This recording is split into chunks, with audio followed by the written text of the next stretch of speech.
welcome to the Motorsport Coaching Podcast, sponsored by Motivate Training and Management. This is a podcast where we talk to drivers and industry experts to help you maximize your performances on and off the track. Let's get started with today's show.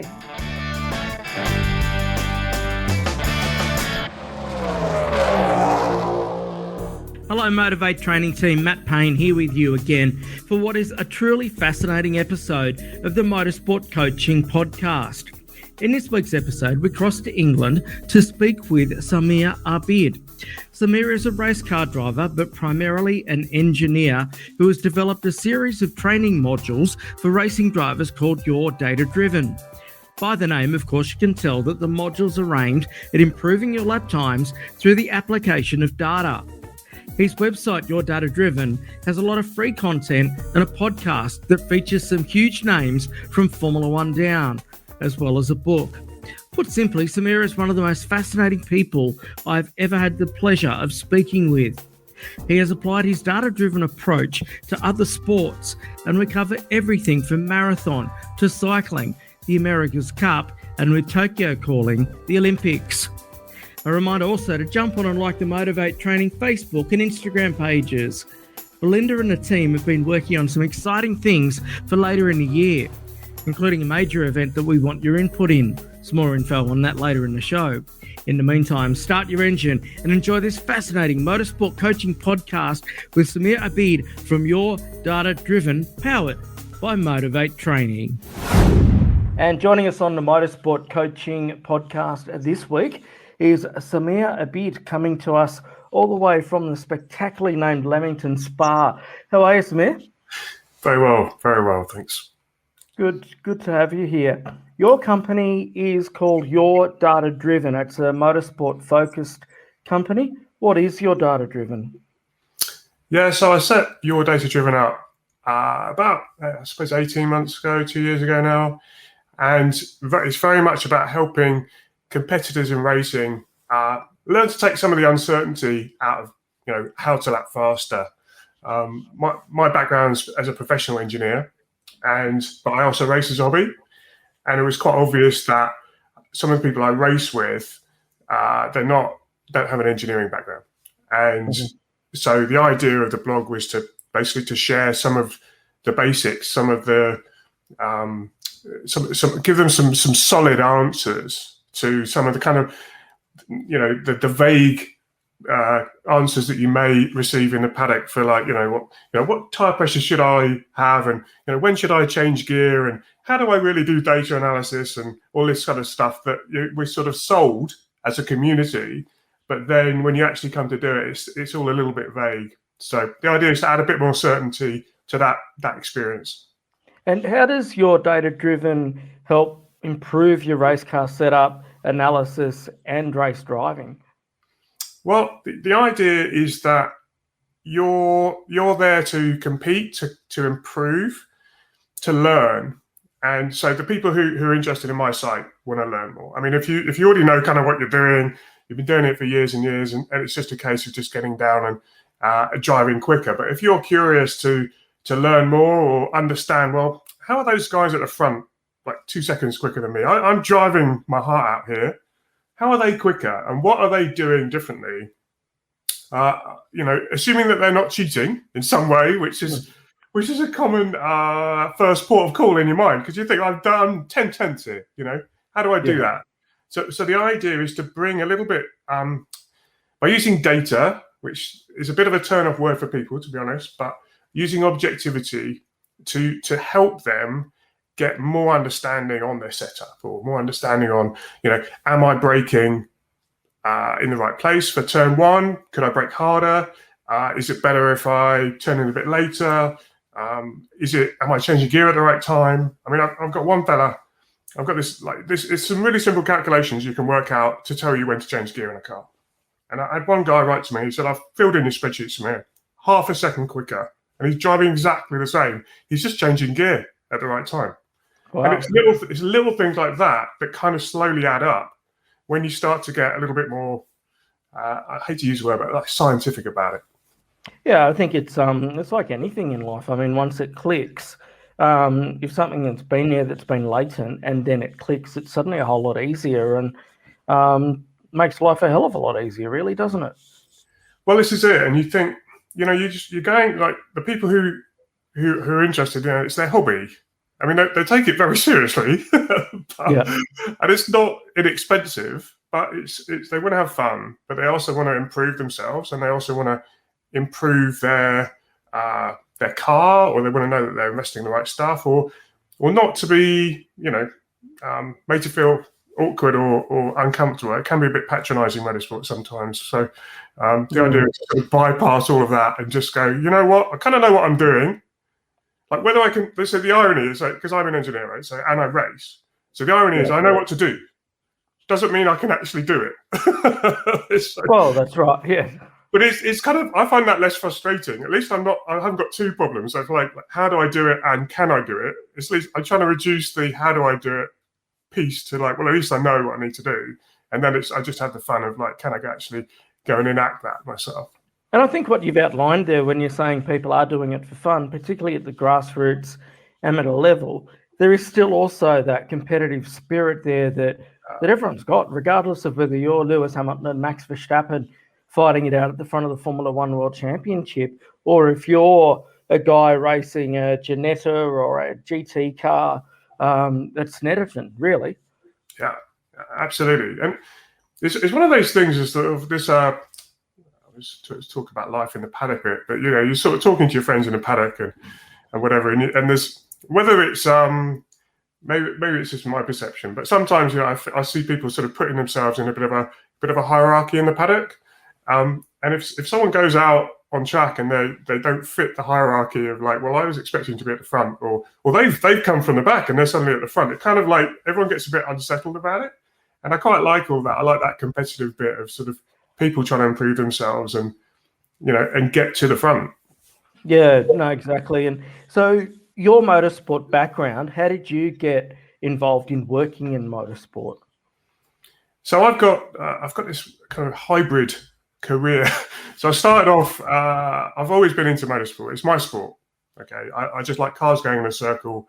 And I don't know why particularly. I wasn't particularly like good at other sports at school, and I put me in a go-kart and I was quite quick. So maybe that was why I gravitated towards it. I enjoyed the engineering and the technical stuff. So the first sort of 10 years of my career, I got into car design, which we have a lot of here in the UK. So I was designing suspension and steering systems for road and racing cars for people like Aston Martin, Jaguar Land Rover, and some sports car companies like Multimatic, and you may have heard of. And then very briefly, then we had the last world's collapse in 2008, where the financial world went a bit weird, and the life in automotive was a bit difficult. And so I took an opportunity to step out and go and do an MBA. And then after that, I did a dissertation on with a friend of mine from Formula One, on how to develop racing drivers to win in Formula One, which is fascinating. And in that period of time, he moved into the world of Olympic sport, of all things. And he said, Samir, you're coming out the other end. The world is still in crisis in the car industry. We need a hand in Olympic sport. So can you give us a hand? Because they're getting more technical and they're using more data, and they need a hand. So basically then I've spent the last 10 or 12 years working in Olympic sport. And the reason I mentioned it... Oh, sorry. No, it's fine. It's like, the reason I mentioned it is just because it's very relevant, because people in Olympic sports are using sports, but they're not comfortable with it. And so it gives me a lot of empathy for people in our paddock, if you see what I mean, in the sense of like, actually, I'm not just hanging out with these engineers who take it for granted. I'm hanging out with people who want to use it, but they just really, they're not sure where to start. And so, that's how it's all kind of come about. What sports specifically are you working on in the Olympic arena? So with the Olympic sports, I work with about 40 different sports organisations in the last few years. So principally under like the Team GB banner. So you'd have athletics, swimming, rowing, boxing, disability shooting, just the diving. The list goes on. It's cycling. Okay. So the list kind of goes on and on. What's interesting is the contribution I was making was to the team behind the team that you see. So all of the sports scientists, all the coaches, all the directors of performance. I've actually been over to Australia, over in helping the guys in Victoria, in Melbourne. So with their stuff with data as well, and it's all about how those organisations produce better athletes, and they need systems, and they're sitting there on spreadsheets and they're copying and pasting bits of information to make presentations. And my contribution was to make all that bit a little bit more effective and efficient. So effectively, what they're doing is taking the data that you're giving them or enhancing for them and being the trusted mentor to the athlete, transferring that to the actual performance. So these people, so they're what's interesting about the world of sport is they have a massive, they're really quite intellectual. They're very highly qualified. There's lots of doctors everywhere, whether they're a medical doctor or doctor of something. So they're smart people, and they've been employed for that experience and their experience, and they're sitting there spending four hours a day copying and pasting data in Excel, and you're thinking, hang on, that doesn't feel right. So that's kind of what we're doing, and so we're trying to make that a bit more efficient so they can spend more time with the athletes and the coaches. But obviously, during that period of time, through osmosis, I've kind of been exposed to this best practice in the world of sport, particularly around coaching. So yeah, it's been an absolutely fascinating journey. I suppose one of the big projects I can talk about, because some of the stuff that I've got to be a bit confidential, but Sure. But one of the big ones you can talk about is the Ineos 159 challenge, where Kipchoge broke the 2-hour marathon barrier. Oh yes, yep. He's the first guy to run under 2 hours for a marathon, which in any metric is a ridiculously amazing achievement. It's how do I explain it to people? So in a gym, you're on the treadmill and you put it up to absolute maximum, and the maximum a gym treadmill can go to is about 20 kph, something like that. I mean, I can't even do it at all, right? But you can imagine he was running at 23, 24 kph, so quicker than that for 2 hours. And you're just like, oh my God, And my job for him was to work the line out. So we GPS scanned the whole track, and I sat there and basically optimized his racing line, we would call it in motorsport. I'd optimized his racing line so that he used the minimum amount of energy so that he could do that. I mean, small contribution, but it made. So you're improving, to put it in a racing parlance, you're improving his apexes effectively. Exactly. Yeah, right. Wow. Yeah. When you said Ineos, then I thought you were going down the track of the America's Cup. I was blown away watching the America's Cup on how much involvement Formula One had in this particular America's Cup, and those magnificent machines. Like, they're just absolutely unbelievable. It's fascinating. That particular project is really good this year because, well, the last one, because they couldn't test the boat. So they couldn't build it and have a go and go, actually, oh no, I'll have another go. They had to do it all and kind of commit to the design before it even been in the water. And that's kind of normal in engineering, and normal in Formula One these days. But in club level or amateur motorsport, that's really unusual. We build stuff and then we test it and we kind of go, oh, not sure. That's a bit trial and error, and we sort of go, well, can we make it better? We think about it, but it's not to the same level of simulation. So, it's a good analogy. So you've alluded to the fact that you had your own motorsport career there. What have you spent your time behind the wheel of over the years? So my car is a bit like a Caterham 7. You can kind of see it there, or there, and it's a very grassroots level racing. I've been doing it for since 2006, something like that, and it was just a way for me to not just make these cars go quick on a computer, but to actually go out and do it myself, because it is a sport, and it is. I love the competition, and I love driving quickly and trying to improve and seeing how good you can really be. And for our listeners who may be interested in more about your data-driven, what services do you offer your end user? So what we do for you as an end user is you've got all these resources on the blog. So it started off as a blog with articles, and now there's spreadsheets to calculate things like the gear change, which I've already mentioned, or tire pressures, how to set those exactly right. I've also done a book. I've got a podcast myself. So it's weird me being here. I'm normally the other way around. I'm normally the interviewer, and I just get to ask the questions and then listen to what people say. It's much more difficult being on this side, I have to say. So I do the podcast, and which is great fun. And then so I've got a book which is actually a summary. So what I did is I took the first 20 guests and I tried to distill all their knowledge into a summary, which was quite an interesting project. A bit bigger than I anticipated, but anyway, that was that come out. And I've also got some courses, so some online courses. So if you're looking at, for example, data might be new for you, right? And where do you start? And you may not have liked maths and physics at school. You may find data a bit of a hassle. You've got the data logger, and you've been sold on the intuitive X, Y, and Z, and then you actually come to use it, and it's really not. So, so the idea is like, well, imagine if I was sat next to you with your data. This is how we would do it, and so we put it all together in a process. So I've got an online course and stuff that people are very welcome to go and check out. Fantastic. And with the website, there's a great number of free resources on there. If you go for a poke around the website, what are you finding articles on specifically? So what I've done is I've split them into 3 kind of sections. So you've got the sort of what I call race engineering stuff, which is articles on, I don't know, where do you put your transponder? These are kind of basic questions that if you ask, I love that question in a way, because it's one of the ones you ask in a paddock, and you'll get this kind of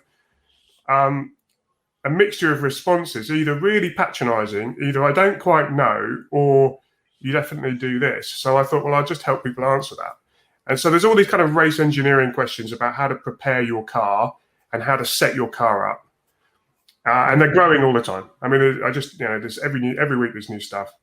Then there's the data analysis as a subset of that, because I think that is its own kind of thing. So looking at video analysis, looking at data analysis, looking at different analysis techniques to try and help you get more from that system you've already spent thousands on. And then a little bit on driving. That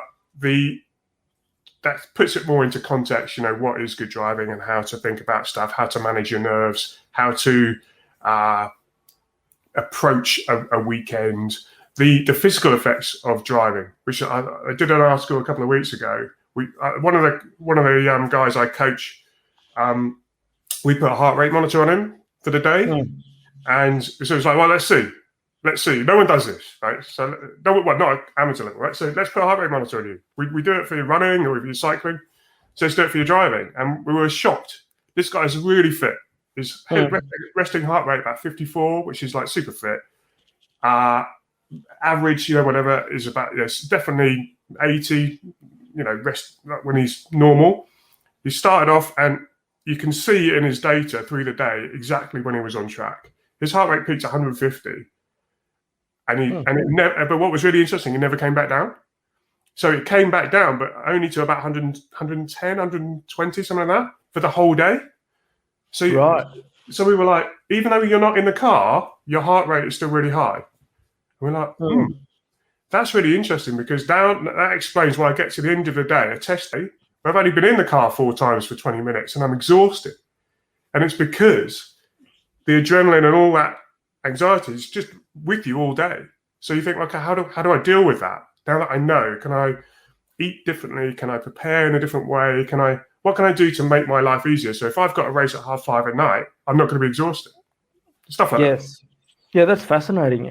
That's really fascinating. I've found it interesting to watch MotoGP this year when they put the heart rate up. And like these guys doing 330 kilometers an hour with 140 rate, I'm going, you kidding me? Yeah. But that shows the fitness side of it, doesn't it? That's the important the fitness, yeah. Because ours would be like, mine would certainly be like way higher than that if I was on a motorbike going that quick. Yeah, but I mean, as you say, that's interesting data at all levels to know that there is stress being placed upon you even when you aren't in the car that you don't realise, and that's again something that as an athlete you have to manage throughout the course of your weekend to not get yourself over overextenuated, I guess is probably the word. Yeah. Like, sit down. Like, we spend our whole weekend walking around. We get out the car and then we're just standing up. And it's just like, we should sit down. Have a green tea and sit in the lotus position. Yeah, well, just something that involves like a little bit of rest.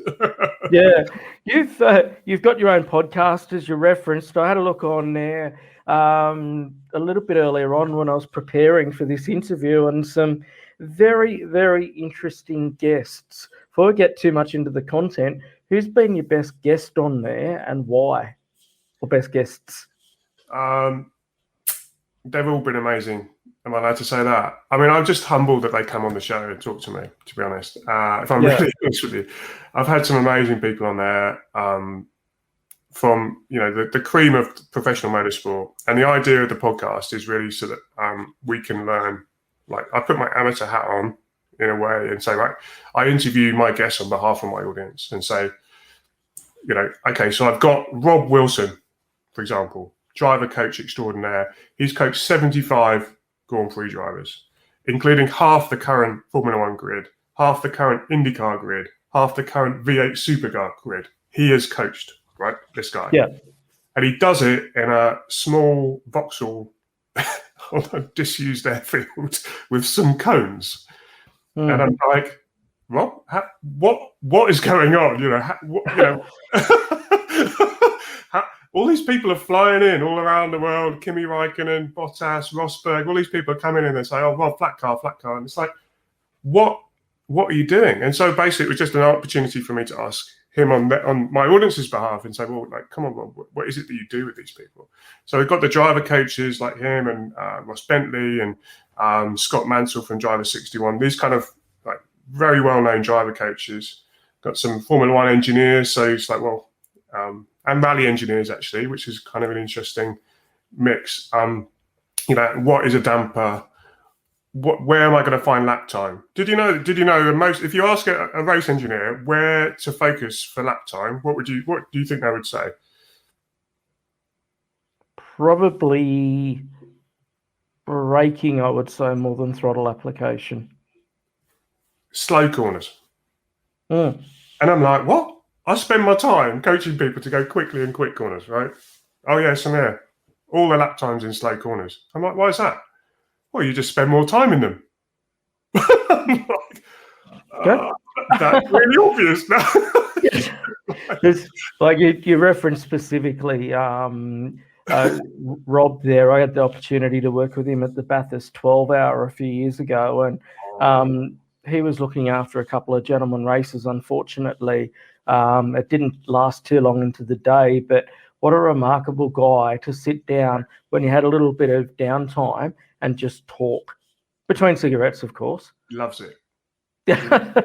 He just loves it. He loves going quickly. He loves sharing what is, because Rob is not, and people, not a lot of people know this, but Rob is a very accomplished driver in his own right, and yet he's obviously he's most famous for coaching others. But it's just absolutely fascinating. So there, I've managed to get some people on from the world of sport.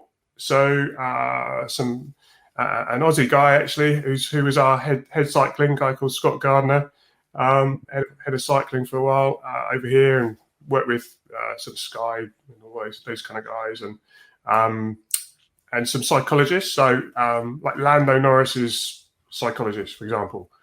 What do you talk when you've got a Formula One driver, or you've got a driver at a lower level? What is it that you're talking to them about as a psychologist? Because psychology is a bit of a weird role in motorsport. It's not been traditionally seen as required. Weirdly, it's a bit like when my experience in sport, where data hasn't traditionally been required, and so now psychology it's kind of all coming together.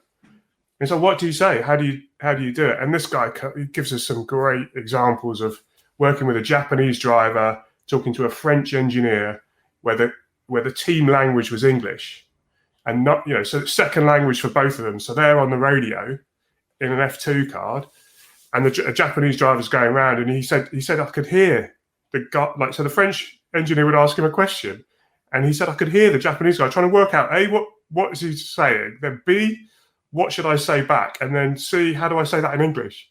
All whilst driving around at like 170 kilometers an hour, 200 miles an hour. It's absolutely great show. So to answer your question about who's the best, I wouldn't want to say that. I think they all appeal to different people, I think, and that's the most important thing. It's just very kind that they took the time to come on.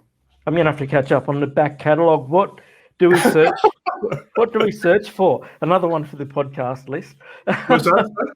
Another one for my podcast list, which seems to please do your dating podcast. Yes, it's on Apple and it's on all of the Apple, Google, whatever, Spotify. It's on all. So just look up your data-driven podcast. Yeah.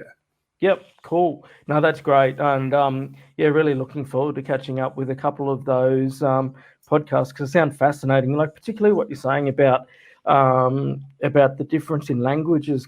Motorsport is such an international sport, and you see how some adapt to it, and then the interesting way that others adapt to it. I think I'm like a lot of people, a lot of F1 fans that this year who instantly fell in love with Sonoda for his rather interesting approach to the English language. It's quite flowery, I think you call it, wouldn't you?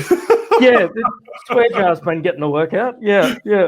I like to hear the passion though. I love, because it can be a bit sterile, Formula One sometimes, and I love that. I mean, he's not doing so great at the moment. I think he will do better, but I just love that passion he's got. I think Formula One's in a really real purple patch of personalities at the moment. Yeah. Like, you've got the mega team of Lando Norris and Daniel Ricciardo there fighting out at McLaren, like two of the biggest personalities in world sport. You've got, Max, you've still got Kimi Räikkönen, you've got Lewis Hamilton and Tsunoda and so on and so forth. It's actually a really fun period to watch the out of the car stuff. As well as some of the inside the car stuff at the moment as well. Tell us a bit more about becoming an author and writing the book, and then you've got a few more books coming soon, I understand as well. So the book, was a summary of my podcast notes, in effect, because what I noticed when I was talking to people, and you must have this, that people will come on and they'll kind of start giving you their thoughts and advice and trying to share ways in which the audience can actually get some action, some actual takeaway stuff to do. And what became apparent to me after talking to a few people was that they were saying similar things. And what I wanted to do is kind of distill that and organize that in a way that we wouldn't forget. So we listen to the show and think, oh, that was really great advice. And then we're on to the next one. And then you're just very much in the moment. So the idea of the book was to summarize all those together. And so what I do is I try and put them into chapters, and it's quotes from the show, but also with my thoughts pre and post each chapter, so that you get an idea of like, well, what we're trying to address here, what am I looking for, and then at the other end is like how I give you my summary. Obviously, there's space there for you to make your own summary of those notes as well, but things like how to brake and stuff like that. And in terms of the other stuff coming through, so I've got some guides on getting your tires sorted, gear changing. What do I need to know about gears? Because interesting. I've had a lot of people as the site's kind of grown come from outside of traditional motorsport. So particularly in the world of sim racing in the last few years, or last year or so.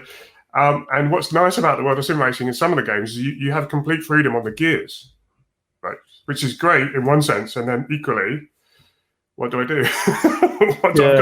I'm going to this track.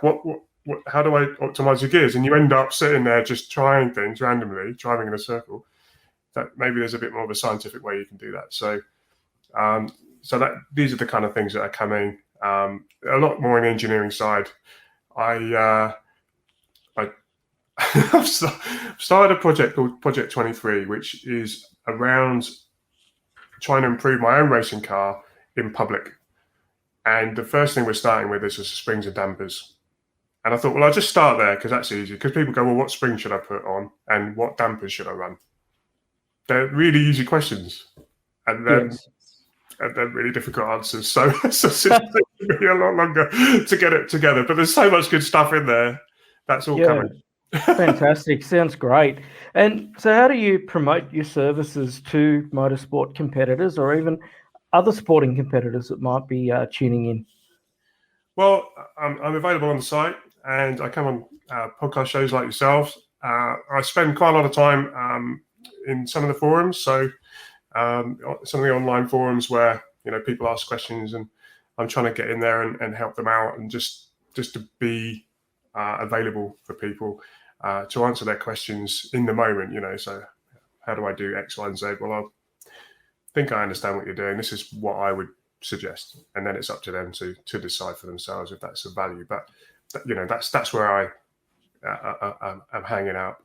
Yeah, well, obviously, once you've given them a little bit of advice, not the whole heap of advice, they'll want to come and pay for your time to continue to train up. Yeah, I mean, there's I do some mentoring, and I do some coaching as well. But one of the things that I've been asked actually recently to help a business that has people who are using data on a daily basis with teams, and just to help develop their team, so to train their team to get more value from the data that they're getting. So that's just another slightly thing. I wasn't quite expecting that to happen, to be honest, but that's from a business point of view, they're trying to increase their own business capability in this world. Data's only getting more, and so we can easily become overwhelmed, and we've got too much. So what do we do with it, and how can we make some value out of it? How do we present it in a nice way? I think that's an underrated importance, how you visualize information, how you ask questions, and make sure that people have the right information at the right time. What I love about Formula One, if you look at their screens on the pit wall, there is a lot of information there, but it's very, very clear. They're not overwhelmed by stuff. It's kind of like, what's the prediction for where we're going to finish? That's it. It's just one number. We're going to finish fourth. Yeah. And that there's a whole load of stuff that goes on underneath that number 4. But what's really important to the guy sitting on the pit wall is that number 4. He wants all that information, all the behind the scenes, to give him confidence at that, later on. But what goes in, and so what the trap that we fall into sometimes when we have a lot of information is we just give all of it, and then the person who's receiving it has to sort of navigate their way through. So one of the nice things you can do is sort of try and so I've got all this information. What do they actually want? And try and distill it. It's very difficult mentally to do that. Yeah. That's relevant, and that's relevant, and that's relevant, and that's relevant. It's just like you just got to try and cut through all that and say, I'm going to finish fourth, or do I pit? If the safety car comes out, do we pit or not pit? Mm-hmm. These are the simple questions that you've got to answer, and you can make the recommendation is more and more robust with information. So, where do you find your inspiration and thirst for knowledge to continue to build on this? I've found this chat absolutely fascinating. Well, my mum was a teacher. Yeah, so I think it's kind of in the blood a little bit. It does feel a bit weird, I'll be honest with you, as a competitor to now share all this stuff with everyone, because it's hard-earned, hard-fought. That's it, exactly. But it's But at the same time, well, interesting. Sorry to jump in, but at the same time, I've taken this lesson from Olympic sport, and the first time I went to Olympic sports conference. Now, number one, it was really expensive, and I'm not used to that. It coming from engineering, they're all free to try and get as many people. But the actual presentations, these people were standing up from all these different places all around the world and literally telling you exactly what they did. Like, this is the data we gathered, or this is the training program that we put in place, and this worked and this didn't work. And I'm coming from motorsport going, what? What? And someone pulled me aside and said, Samir, it's not the knowledge, it's what you do with it. And I thought that was it's so simple, it's quite compelling. It's essential. I can tell you all this stuff, but you need to know why, what's gone in behind it, and make your own decision about what's right for you. And so that's the same approach I'm sort of taking. I'm sharing all this stuff with people and saying, look, I'm not saying it's prescriptive, this is what you should do. I'm saying this is what's worked for me, and I hope it works for you too. So but I love learning new stuff. I like this heart rate stuff. It's like, oh, now I know why I'm exhausted at the end of the day. Yeah. I'm going to do something about it, and I'm not going to be exhausted, and I'm going to have more fun. So, but I guess every client that walks through your door or gets on your phone presents a different challenge, which therefore adds to your base of knowledge that you can then impart on other people. And as you said, like with the heart rate stuff, you didn't expect that data to come back from it. Certainly, I mean, there's everyone's different and at a different stage of their journey in motorsport, and some are young people, old people. They're new to the sport. They've been doing it a long time, and it's from a consulting point of view. It's very much trying to understand, well, what's a win for them? Where do you want to get to, and where do you see yourself in the future? And then we establish that as an objective, and it might be I want to win the championship because I've been doing it for 10 years and I always come second. Or it's I want to win my first race, or I want to improve my lap time so I'm in the top 10, or I want to just know how close I am to the limit of my car when I'm going around on a track day. Because you can work this sort of stuff out. It's just what is success for you? And everyone's got their own goal. We sort of say, oh yeah, you just want to lap quicker, but it's not necessarily that. You just want to make sure that you're having the most fun, and you feel like this is worth pursuing. I mean, you do see a lot of glum faces around a paddock, and I suppose if I can add a few more smiles, then that's success for me, really. Particularly to the long-suffering fathers that are paying the bills on the way through. On the flip side of that, what's your downtime? How do you chill out? What's relaxation, Samir? So I've got a family, a young family, so that's number one. And it's just spending time with them, really, and making sure that my kids are okay at school and we're doing enough activities. My lad's getting in more and more into sport, so I do spend a lot of time standing at the side of pitches of various descriptions, watching him play. So that's a bit about me. And I mean, I have to be honest, motor racing is probably a bit too much of my life, really. My wife will probably say that I could dial it down a bit, but it's one of those things. It's a bit I don't use the word drug, but it's one of those kind of gets in you, doesn't it? And you're just like still consuming. Yeah. Try to do something else, and here I am. Yeah. No, fair enough. So we'll round it off, and thanks for your time, because it has been absolutely fantastic. What are the best contact details for people to follow you through your social media, or to get more information on Your Data Driven? So yourdatadriven.com is your best port of call. I've got a newsletter as well, which I didn't mention, but I send out a weekly. All the latest articles I send out on the newsletter every week, so sign yourself up for that. And then feel free to ping me an email at hello@yourdatadriven. I get it's lovely to hear from people all over the world getting their questions. It's like, oh, how can you help me with X, Y, and Z? And I do try and get back to everyone as soon as I can. And so they're the two best things. I am on social media. I am a bit of a Luddite when it comes to it. I've got like Instagram and Facebook and Twitter and all this sort of stuff, and I do intend to be more visible, but I'm still got my learner wings on when it comes to all of that. So I'm on all of those as well. So feel free to YouTube channel, everything. Sure, our guys will be in touch and jump on board, subscribe to the newsletter. I don't think this is going to be the last time that we're speaking with you, and certainly got something that I want to talk to you as soon as we finish up here. But thanks for your time, Samir, and it's been a fascinating insight. Samir Abid from Your Data Driven. Look it up, yourdatadriven.com, and get around it if you are continuing to look to build on your skill set. I'm sure that you'll benefit out of this chat and all the data that is up on the website and some of those pretty cool people on the podcast as well. Thank you so much, Samir. Anytime. Thank you. Thanks so much to Samir for his time for the Motorsport Coaching Podcast. That was really cool, and hope you jump onto yourdatadriven.com for more information. And make sure you let Samir know that you've listened to the pod. We'll put his information in the show notes. Now, if you listen from the start, I said we've got something exciting coming up. And if you've been on the Motivate Training socials over the last few days, you would have seen a mysterious post for a motorsport conference. This has had some time off due to the Rona, but Belinda and the team here at Motivate Training have been chipping away at a new version for a while now.